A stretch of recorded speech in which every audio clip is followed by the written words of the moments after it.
Hello and welcome.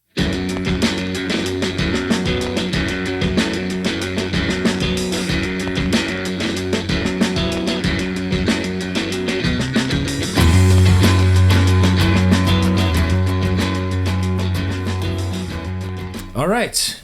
Welcome to the show again, to the Church of Mark podcast. And we have JC Campbell with us today. JC, hello. Woo. Although we've been actually working together since earlier this week. Mm-hmm. You flew in from Winnipeg. Winnipeg, Manitoba.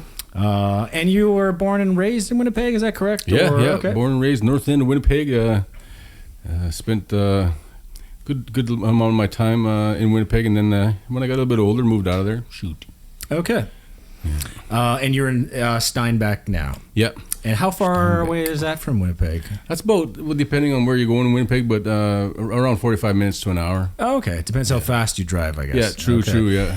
And I remember Steinbach, I haven't been there in a while, but wasn't it, there's like a lot of automotive dealerships there? Mm-hmm. Or you'd go there to buy a cheaper car or truck? Or... Yeah, worth the trip to Steinbach. All right. And that's still a thing. So if I want to buy a Ford F-150, I'll go to Steinbach. Well, I actually purchased a vehicle from there recently, so... okay. It is a car town. Okay. Did you want to give a plug to anyone? Nope. Okay. All right. Just kidding. Thanks, Marshall. So you've had 3 albums out, is that correct? Yeah. And you've had various singles released, a few that reached a #1 spot on the National Indigenous Music Countdown. Yes. And what singles were those? Well, Four Letter Lie made it there. Old Country Songs made it there. 6 Strings on its way there.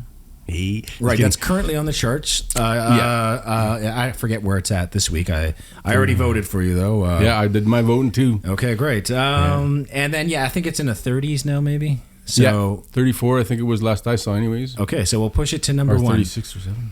So be sure to go vote. You have to register. You have to do some sort of user ID. But once you have that, then you can vote up to 4 votes per day. Or 5 a day. 5 a day. Okay, geez. Okay. Yeah. Well, just go to the website. They'll tell you all about it. Yeah, we're both on there. Vote for us. We're both on there. That's right. So getting back to the reason why you came to Toronto. Mm-hmm. You came to record some new material. I did, yes, and holy smackaronis! Wait till y'all hear it. It's good. Because it's really. I think it captures the essence who JC Campbell is, but it's also kind of a departure from your previous sort of work. Mm-hmm. You're kind of getting deeper into different subject matter, and maybe tell us about what some of the songs are about, if you can. Sure, yeah. The ones that we picked, there's a real strong one as far as message wise or goes, whatever. But meth is it's going to be one of those good ones that hopefully will help kind of open some people's eyes, or maybe help them come out of their haze that you get into. Not so much just about meth, but addictions in general, maybe. Right. And then you have some other livelier numbers as well. Yeah. There's going to be like Sweet Soul Love. Well, that's definitely like a sing-along song. Yeah. You have a couple really good sing-along sort of songs. And some piano lately is so some people have heard me sing it with a guitar, Right. But with the piano, yes. Yeah, and that's what's sort of interesting and sort of different about this sort of recording is that there's a little bit different instrumentation than, say, your past recording. Yeah. And, thanks to the spaceship we're in right now. That's right, the spaceship. I know. You can't really prepare for things like this, I don't think, until you're in the thick of it. And just everything just went so well. All the way up till right now, you know what I mean? So, because we just literally finished recording the record like a half hour ago. Yeah. Our last, we did our last song was Meth. Sang the bejeebus out of that one, and when you hear it, you'll see why. Maybe I had to really get into that song, but yeah. So I don't even know what to say about everything. I'm just so happy, and all the highs are bouncing around inside right now, and it's a great feeling. because you've been working on these songs a while. Because it was a couple of years ago. We haven't literally seen you in 2 years because of the pandemic. We haven't seen a lot of people in 2 years, or 18 months. I think the last time we saw you play was at Folk Alliance International in New Orleans. And that's where we signed you as well. Yes, We had you at our fancy party. The Maryland awesome. Music, we always throw a party in a suite. In a suite. That's right. All the views and everything was beautiful. So when we first heard some of those songs, we knew that we definitely wanted to work with you. And you did some showcases at FAI. Yep. And do you find these conferences and things and showcases, do you find them useful for artists? Oh, yeah, 100% useful. And it was my first one there anyways. And I did learn that the next one I go to, I'll definitely be more present. Right. I was a bit shy and a bit whatever, you know what I mean, hunkered up in my hotel room. So I didn't really get out a whole lot, and it's just hard. It's hard to mingle and schmooze. Well, that's why you have management. You know that'll be Laura's job. She'll be your mouthpiece and get out there. Yeah. So yeah, it's a great experience, and super thankful of how things turned out. Right. And so music has allowed you to travel to and visit different areas outside of Manitoba. What are some other areas or cities you've been to that... I've been everywhere, man. I was getting... so now we got to pay the royalty on that. Thanks. Oh, shoot. Yeah. We'll edit that out. I've been all over, the States, quite a few places in the States. I don't think I've ever left Turtle Island, but right. Definitely been to a few places in Canada and down in the States. And you did a show also at the Winter Olympics back in 2010. Vancouver? In 2010, way back. A long time while ago. It was it's like 11 years ago. Yeah. It was a great experience. We were out there with Manitoba Music, and we had I don't even know, 6 or 7 or 8 or 9. We just did a whole bunch of these little shows with a few different artists from Manitoba. So it was really a great experience, and just being. I got to sing on the stage with Doc Walker. Oh wow! On I think the opening part of one of those things, and there's just so much interesting stuff that was going on with the Olympics and everything else. You know what I mean? Right. I remember that Vancouver was crazy busy because we did a show there as well, and I remember just there were lineups to get into various sort of even restaurants, and I remember there was a lineup around the block for a hot dog. I think it was like a Japanese hot dog, or at least that's what they told us it was. I didn't go find out because the lineup was too long for me to find out, but it was a really interesting time, and there was an interesting energy sort of in the air, and that's kind of the same energy there was at FAI and these sort of conferences as well. It seems like people are wanting to get into live music and discover new artists. Do you find that as well? Yeah, for sure. Yeah, I mean, it was amazing to go around and sit in some of the rooms or whatever they have, or however they call them, showcase rooms, and just sort of sit and watch people come in. Artists, from different genres and do their thing. Right. It was just it was inspiring to say the least, and just being around that area. I don't even know how many. There's over 1,000 or something artists in that converging on that whole scene. We'll fact check the number. I forget. It was a large number, right? It was a big number. Yeah. So. So when you got that many creative souls in one area, you can just imagine how much magic happened. And the city itself, New Orleans, there's lots of music there. We would sometimes go for lunch and we'd see like a brass band just marching down the street playing jazz music, which was pretty awesome. Which you don't see in a lot of other cities. Mm-hmm. Yeah, that's for sure. It's definitely music central down there. It was a great time for sure. Yeah, and then before that, we saw you in Banff. You were part of the Indigenous Singer-Songwriter Intensive, and maybe tell us a little bit about that in your experience and how you even got to go to Banff. Just getting shameless plug. Yeah, that's right. Yeah, that's right. The Banff Center.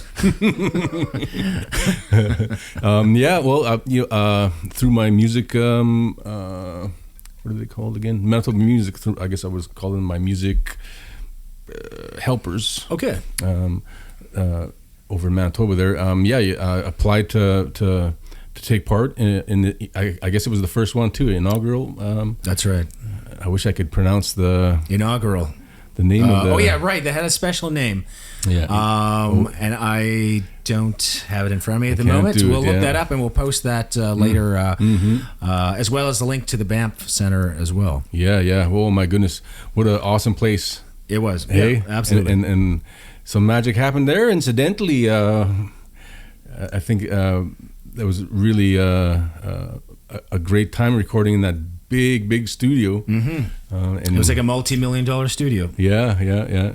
We did Tell All the People. Tell All the People. That's where it was recorded, and I made you play all the parts. I believe I even taught you the notes on the B3. Yeah. Right. Played the heck out of that B3. Yeah. So when you hear that recording, that's all you, minus of course backing vocals and bass. And bass was by that young new cat, Dave Deliri, who plays with Cliff Cardinal and the Skylarks. And Sandy Schofield did backing vocals as well. Yes, she did, yeah. And Sandy's an amazing artist in her own right as well. And next time, Sandy, if you're watching, if you get in, next time you're in Toronto, you're welcome on the show anytime. Yeah.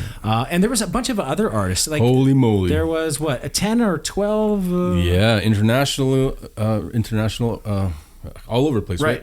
Because there was from Australia, Sonny Kim, right? And that's then right. Daniel and I can't. It's been so long since I know. It feels like that was a lifetime ago. Yeah. Alfred and, it was just amazing. Right. And the intro we did for that song, not a lot of people have heard that.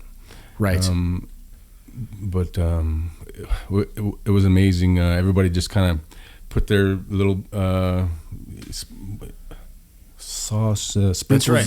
That's right. Sprinkles of goodness on that as well, and it really turned out awesome.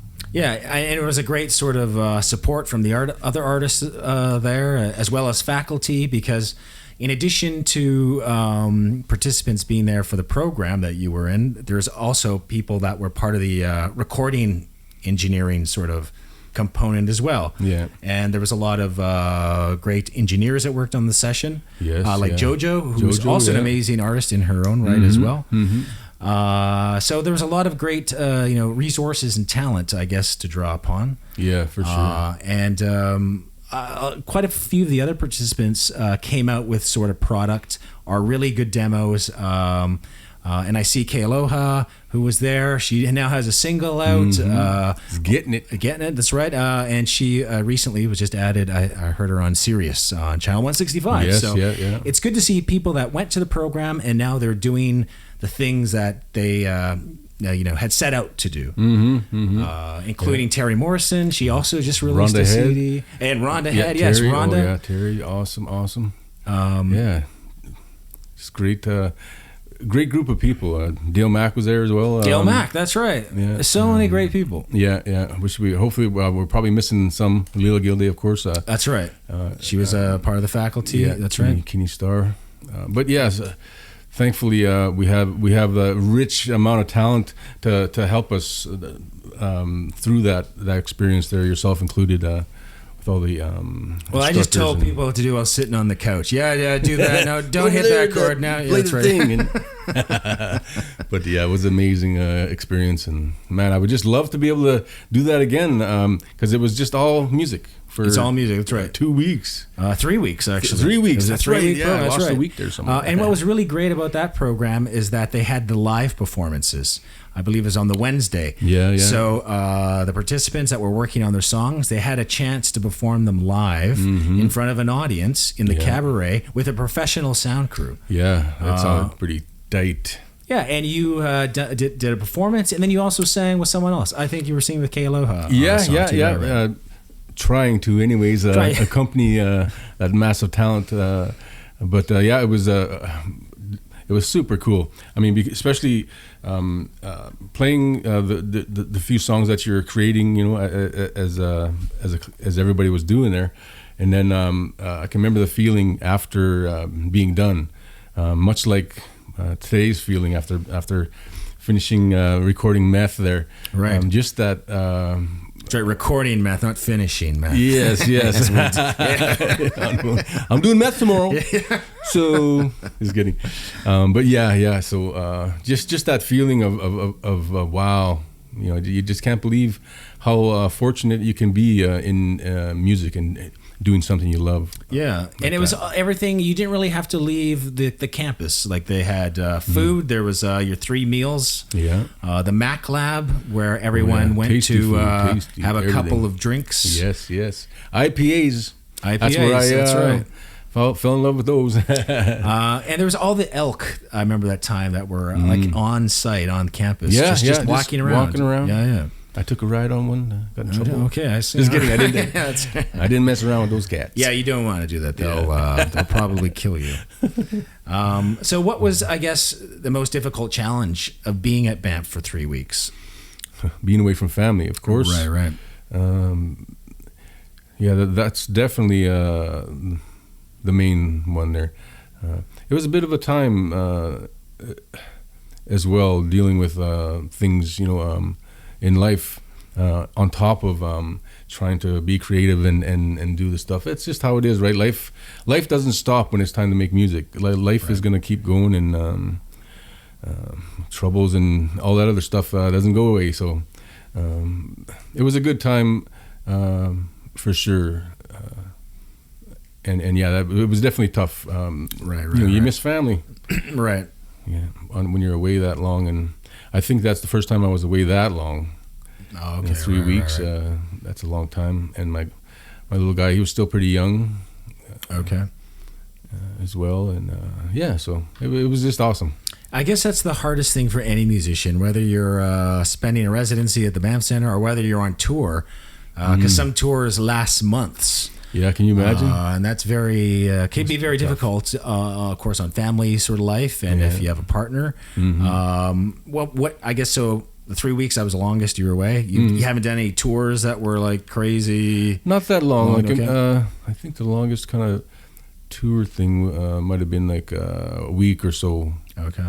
The 3 week one was pretty tough, and it was my first time. Like, I think one of the biggest things I can remember about being at Banff in that creative space and everything like that was just how overwhelmed I was for the first few days. I just could not. I didn't know what to do with myself. I was. It was just almost too much. I really found myself kind of just laying down, and well, maybe you're adjusting to the altitude as well. Yeah. But I was just having all the feels, right? Maybe getting into that creative space that you can be in without being interrupted with regular day-to-day things. When you're at home or whatever. But yeah, it was tough to get used to. Maybe that's why it was for 3 weeks, because there has to be some kind of adjustment, right? When you get into that kind of environment. It's hard to like just get into what you're supposed to do. You have to adjust to not only the altitude, but of course just to the atmosphere and the environment that you're in. And your routine's different. Yeah, everything was just different. Right. You probably had a lot more free time because someone was making your meals at the Vista Cafe, and you kind of had a schedule sort of follow that maybe wasn't your normal sort of schedule at home. No, yeah, it was, just... So how do you sort of balance, I guess, the home life and then being a musician? Because you have obviously responsibilities at home, and then you need to find time to write songs and practice. And how do you manage sort of all that? Well, I don't know if I really do. To be honest, I mean, you just do the thing. I think I wish I could be more proactive as far as when it comes to practice, when it comes to honing the craft. Right. I wish I was more responsible. Right. Is it just time or your motivation? Motivation is one, and I think I had just been picking the wrong times to get creative, maybe. Okay.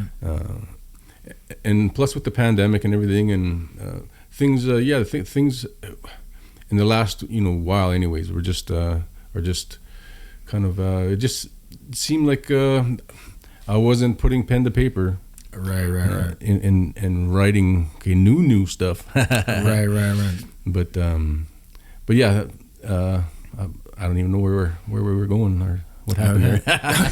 Well, I guess the pandemic kind of threw everyone off because, again, you're thrown out of your routine. There's certain restrictions you can't do that you might have done. And I think a lot of people also got used to just sitting on their couch and watching Netflix, right? Yes.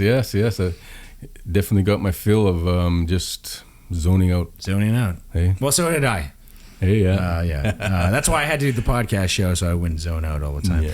Yeah. So what's your sort of future plans? What do you have down the road in terms of things you'd like to do, or things that you are trying to book for yourself, or other than, of course, the recording that'll come out at some point? Woo-wee. That's going to be the big main focus in the next while, I guess. Getting that out and down the line. Man, I just hope that things open up enough to where you can go play a festival, or you can go do a cool gig wherever, you know what I mean? And did you try doing any of the streaming sort of performances? I know a lot of artists during the pandemic, they set up a little studio at home and they kind of streamed some live shows. Did you do any of that? Or? I did, yeah. Okay. I did, I think, two of those Facebook Live performance kind of things, and of course it was different, right? You adjust, and it was comfortable because I was in my van, and that's where I practice and do most of my singing when I do. So it was okay that way. But yeah, some artists, they can, like I know a few that just going live daily almost. Okay. Playing songs, and it was a great, I guess, time in spite of a pandemic happening, for just seeing so much live performances happening on Facebook like that. From the comfort of your own home, you didn't have to go to a venue, and just watching and seeing all different types of artists doing their thing. It was pretty cool, and it was great for the artists to sort of fill that void, right? Because it was, I'm sure, missed the live performance and all that kind of stuff, right? So for so many artists to get up and do their thing, I'm sure it helped a lot of people. Yeah, for sure. And it kind of kept artists sort of in shape, figuratively, to play live shows. Because recently, a month ago, I did a live show, but I hadn't been practicing. So when I did a live show, it was rough. It was like, it felt like climbing a mountain, so to speak. That's about how every show of mine feels like. That's gotta climb that mountain, just get over the top, and then. So speaking of live shows, so do you have any live shows coming up? Potential kind of ones. There was a couple that kind of got rescheduled, I guess, because some of the things changed with the pandemic again in Manitoba. So I was gearing up to do a pretty cool one at Grand Beach, a hilltop resort, which is a big stage, and it was going to be a full band show. Wow, okay. My first in like many years playing a full band. Right. So that was going to be awesome in my mind. But so they're looking at maybe trying again end of September into early October, if it works out. We'll do the show then. Right. But that's really the only gig, I guess, per se. That it's on the horizon. Yeah, it's kind of I think iffy moving forward. Is there going to be a challenge with the fourth wave? Are we going to go back into lockdown? I mean, hopefully we don't. Yeah. So I think a lot of venues and even artists are kind of hesitant right now and kind of doing sort of long-term planning or at least for the next couple months anyways. Yeah. So you've been playing music for how many years now? You've had these records out, and Will, where's my corn pipe and my tell you a story. Yeah, just kidding. I think I wrote my first song when I was 18. Okay. Yeah, so definitely. So 2 years ago. 30 years. No, okay. yeah, 2 years mentally ago. So more than 30 years for sure. Wow. As far as writing goes, and you'd think I'd be more of a better guitar player, but didn't work that way. So. Well, that's just practice. Yeah, that's true. So definitely been writing and doing my own thing since then, since I was 18 or so, and I started out with cover songs, of course. I think we all do, sure. eh? Yeah. And me get back into doing covers again. There's a few real good ones that I just feel like I'd be able to have a good time singing. Right. And you got into music just out of general interest, or your parents are musicians, or? Well, my dad was very had a great voice. Okay. Great singing voice, and so do you as well. He sang the blues. Oh, thank you. And my mom was just a big fan of music. She always had it playing, like most parents do when they're, well, at least lucky kids who have parents that listen to music and expose them to that kind of thing. Right. So they were both musical that way, and it was easy for me. Like I don't really, I can kind of pinpoint to a time when I was probably around 6 years old. Sitting on a bunk bed on a farm, Harvey's farm. Okay. I was there with my dad and my brother, and just a little guy sitting on a big old bunk bed, and I can remember hearing an Elton John song on the radio. Oh, which song was it? Just out of curiosity? I think it was Yellow Brick Road, the verses or the line. Okay. Right. Or it could have been I can't. It was definitely. From that time, anyways, whatever he was releasing at that time when I was 6, but yeah, from as far back as I guess that I know that I sat there and I listened to all the words he was saying, and listened to the melody and the music part of everything, and and sat there quietly and listened to intently. I guess right. And have always been like that ever since. I just love music and what it does and how it can make you feel. You know what I mean? Right. Anytime I hear Elton John song, it brings me back to that. That time sitting on the bed. It's kind of like a time machine music. Mm-hmm. You hear a song and you're instantly transported back to 1976 or whatever that song was. Right. Yeah, that would have been 77 or 8. Yeah, for sure. So, what was the first then record that you bought with your own money? Well, that I bought with my own money was probably Scorpions' "Love at First Sting." Okay. Yeah, that would be the one that I would have bought first. But I was lent a couple good albums from a childhood friend, Paul McCartney's. I think it was just after they had kind of, maybe not just after they quit, but when they started doing their own solo kind of things. Okay. I can't remember. Was but it had Paul McCartney with Wings? Hey Jude on it, and Let It Be. Oh, I see. Okay, right. So when he borrowed me that record, it just did the thing for me. Right. And like that song "Hey Jude" and "Let It Be." Like you think about those two songs, man. Well, they're classics. Like, holy hell! How can you not fall in love with those songs? Exactly. But yeah, I wore that one out, and I can remember wearing out a friggin' 8-track. Oh yeah, 8-tracks. I remember having 8-tracks. We had what was the one? Kiss Dynasty on 8-track. Yeah. The one I wore out was "When We Get Behind Closed Doors." Can't remember the guy's name, but it was that one for sure. And that was at a young age as well. Right. And my mom was a big fan of Motown, and so those kind of songs were around as well. Country, Willie, of course, and Willie, right. Yeah. So I was very, very, very fortunate to have musical. Okay. And then who are some of your favorite Indigenous artists? Other than me and yourself, of course. I can't even say us. Yeah. Just kidding. Well, man, yeah, it's hard. That's a tough one. Because there's so many artists. Yeah. There's artists, of course, from the past, and then there's always. It seems like every month there's a new and emerging artist with amazing sort of material. Gifts and material. That's right. those kind of questions are so tough. I know. It's like trying to pick your favorite child or something. Yeah, or your favorite song, or That's right. your favorite child. Yeah, that, oh man, can you imagine having to say that? No, you couldn't. Yeah, well, that'll be on another podcast show. Yeah.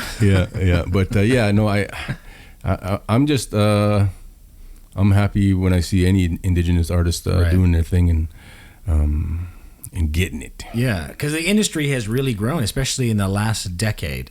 There's all these sort of opportunities. There's the Indigenous Music Summit. There's Channel 165 on Sirius that promotes strictly Indigenous artists. And then also through various other, I guess, cable radio, Stingray, I believe they have an Indigenous channel as well. So there's all these sort of opportunities, and including radio stations. So there's the Element FM here in Toronto and Ottawa. NCI back in Winnipeg. NCI, yeah, they've been around for a while, for a number of years. Do you know offhand? We could fact check that. I don't know that. Right. Many years though. Right, because they do the Indigenous Music Countdown. Yeah. Which you've had number ones on. Yes, very fortunate, very lucky that way. So do you think there's more that needs to be done, or we have kind of an industry now that we can build upon? Yeah, well, I think there's more that has to be done in terms of old stereotypes and racist garbage people. You know what I mean? I think it's awesome that there's so much help, as far as getting help from whatever source you're getting, like Manitoba Music, right? Yeah, things like that. The term escapes me still. Like it's like your music. There's a name for it. Okay, but we'll dub that in later. Yeah. And of course, I just lost my train of thought there. So. Music programs that help artists. Right, like Manitoba Music. Right. Thankful for programs and things like that. I feel like people can do better. Our relatives from Europe, and people with kind of racist ways and right. Like I think it's still pretty bad in the music scene. When, not so much the Indigenous music scene, but the music scene that's learning to accept so many talented Indigenous artists. Right. So it's a work in progress, I guess. But sure.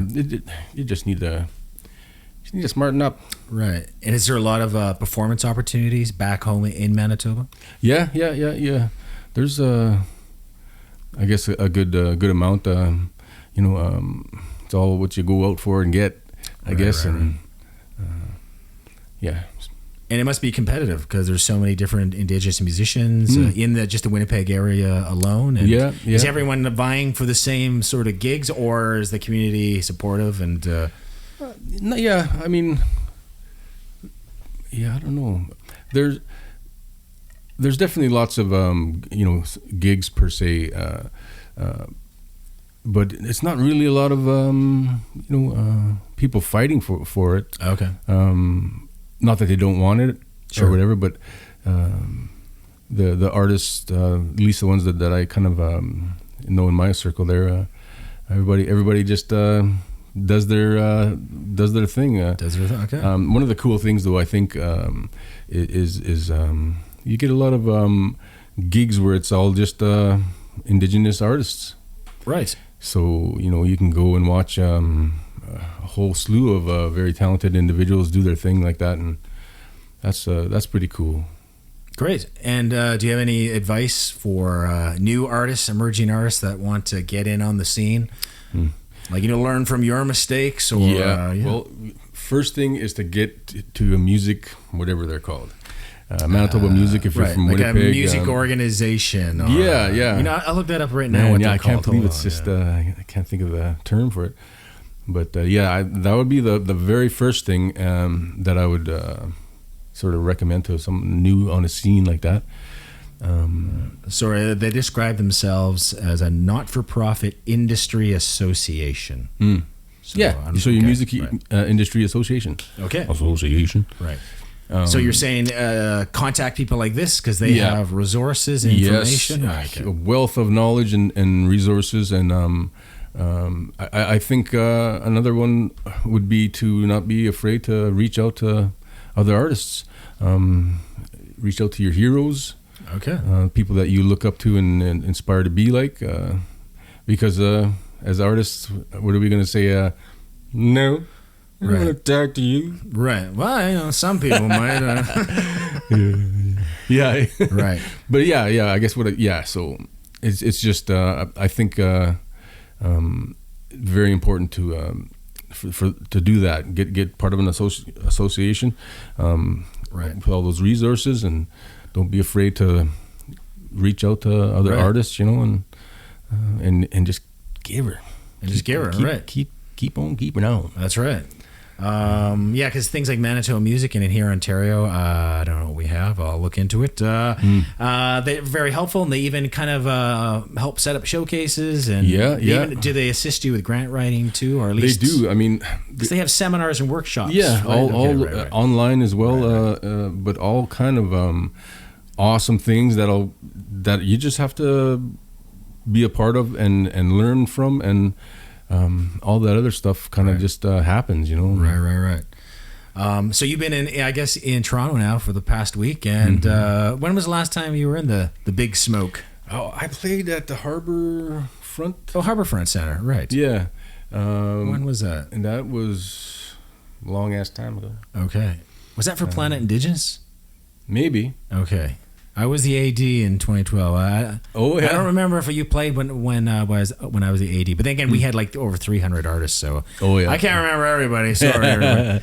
Yeah, and I think before that it would have been 2004 or 5. Oh wow, okay. When Manitoba Music Week came out with a compilation CD, and it was the awards. Right, I remember that. Canadian Aboriginal Music Awards. Yeah, right. And that was with my first acoustic just demo CD that good friend Seaweed recommended to put on one CD. I had them on scattered all over. Right. In different on different CDs or whatever, and he said put them all on one and send them to the award show. And then it got nominated in 2 different categories. Great. And that was, and then I got to sing on the stage for the show. There you go. You see how it happens. My first very huge performance. It was amazing. Right. Yeah. And do you still get nervous when you go on stage, or now it's old hat? It's like riding a bike. I walk on there and I own that shit. I'm just kidding. No, I'm the worst. And I'll be like, how's everybody doing? I'm pretty nervous. Right. But you're not supposed to do that kind of stuff, because then everybody gets kind of nervous, right? But right. Yeah, so definitely I'm just a nervous wreck. Just a nervous wreck. Yeah, when it comes to getting up and singing in front of people. I think we all are. Especially people that normally don't sing in front of people, if they get up and sing, right? Yeah. Great. So being in Toronto, you got a chance to check out some of the cool stuff in the shops. And how is it compared to back home? Would you move here or no? You just like visiting? Well, visiting's good. I'm not a big fan of hugely populated areas. Right. So it's good to visit for sure, and it's awesome. I like how it's just there's a lot of people walking. There's people cafeing, on the patios, and it's just neat to see all that, because there's patios, of course, everywhere. Yeah, but of course. It just sort of seems on the walk from here to the B&B, there's like I don't even know how many of them as you're walking down the road there. So it's pretty cool to see all that kind of stuff, and yeah. I guess there's a certain energy in the air. Mm-hmm. Although a lot of these people probably shouldn't be out because of the pandemic. Some of these people aren't social distancing out there. Yeah. Although it's hard in a big city like this because everything's so tight and narrow. But I digress. So we're coming up to the end of the show, and we know you're going to do a song for us. So maybe tell us about the song, what it's about, how you wrote it. Okay, all right. Well, I tell you what, this song's on the countdown right now. And it's called Six String that I'll be singing. I wrote it or started it in the washroom. My little guy was having a shower, In the washroom, okay. And like you weren't using the facilities, you were just in there making sure. The okay, acoustics. Right. The acoustics, I see. The guitar. The reverb, okay. Very nice sound in there, yeah. So that's where it started, and it wasn't even about a guitar. It was just mumble stuff, when you're just noodling around. Right. And then later on, it just evolved like songs do, and turned into a song about my guitar. Okay. Yeah, my dad got me a guitar for my 18th birthday.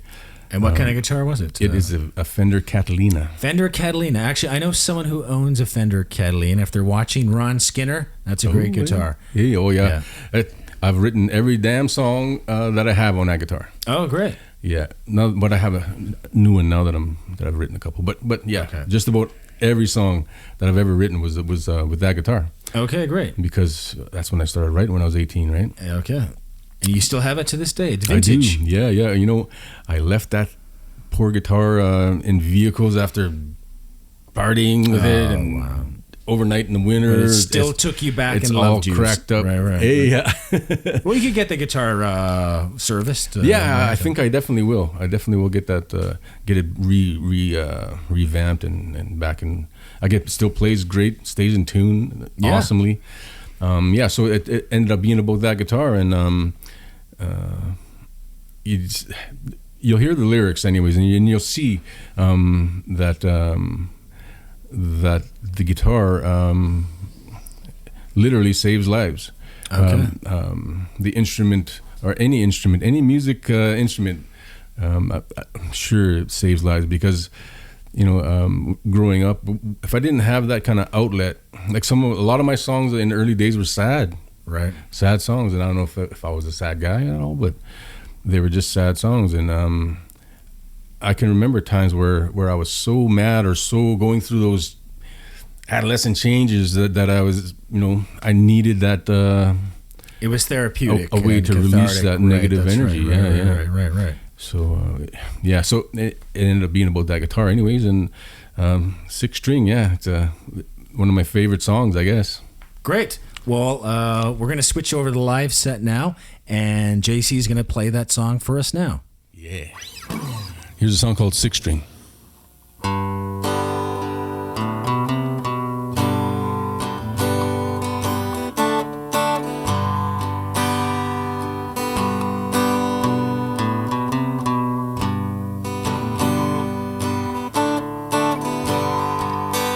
6-string, 6-string, my eternal fling, treating me the way you do. 6-string, 6-string, do your thing, help me see this sad time through. Sit me down and help me ride away the way I'm feeling now. We could tell the world about the way you keep me above ground. I was walking in the way of a wounded man, looking for a place to fall. You were there, you were always there, ready to catch it all. Sit me down and help me sing a song, I know you know the one. I can lend a hand, pick and sing this comeback song.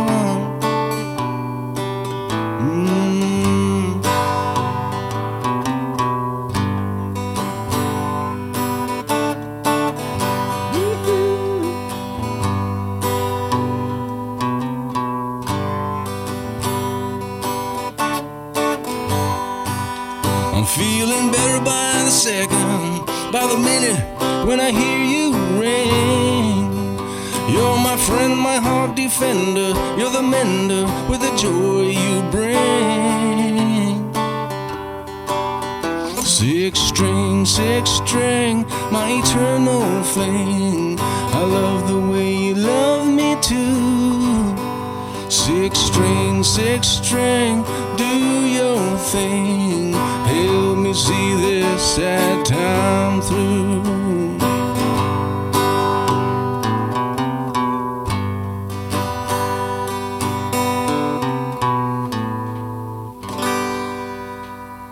Yeah. Thank you so much, JC. And we will let everyone know when the new record's coming out once we figure that out. And thanks again for being on the show. And thank you for making the trip to Toronto. I tell you what, thank you guys. All right. Thanks again, JC. And we'll be back with more guests in coming shows. Thanks again. Woo!